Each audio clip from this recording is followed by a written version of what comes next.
It is true that we gave 72 hours ultimatum to the federal government on Monday, which expired 12 midnight yesterday.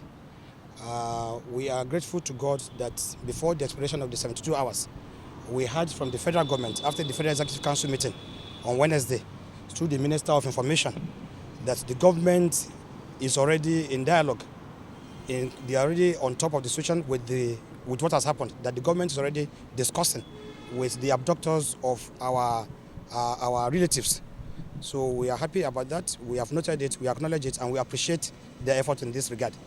What we want to add is that the government should speed up this process of discussion with them so that they can come out, released very soon. This is our appeal now. We believe the priority now should be how to get the people in captivity released.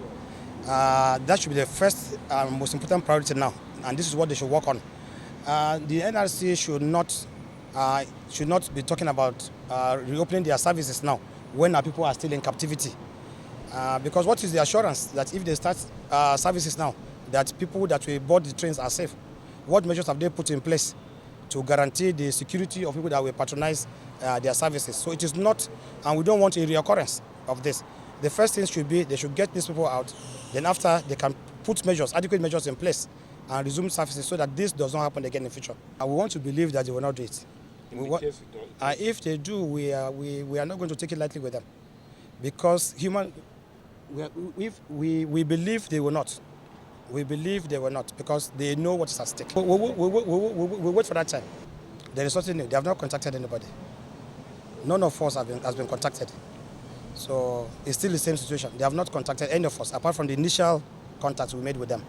It has been very difficult for us. Difficult for us, difficult for our wives, difficult for our, those that are, the husbands are in captivity. The wives have not been themselves, the children, the relatives, nobody has been at ease. It's a national thing. The whole country is in pain.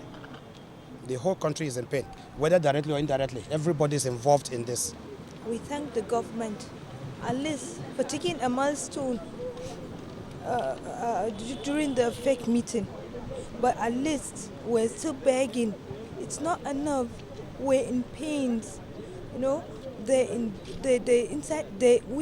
are family. We the families and the abducted people, we're all in pains.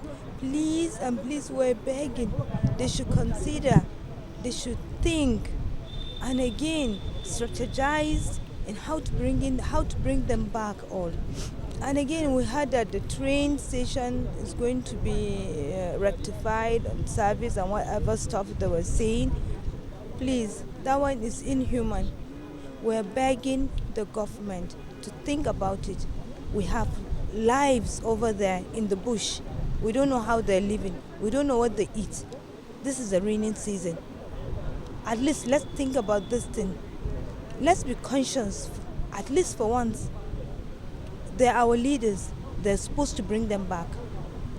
Please and please, we're begging again. It's horrible.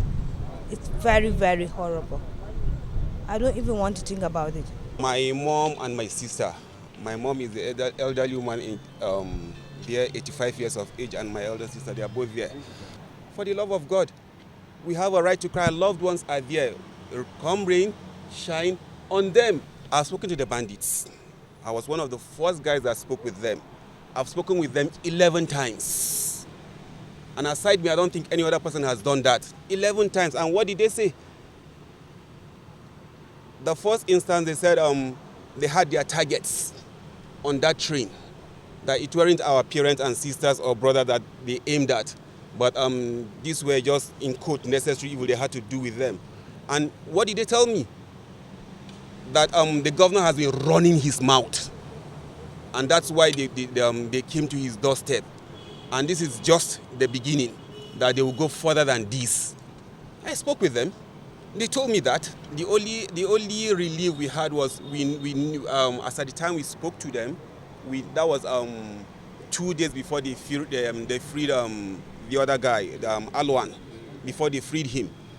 We spoke as at that was last Monday was the last, but immediately they got their money. What else do you want? That money that was given jeopardized the release of the other victims. Let's say the truth. We can't afford it.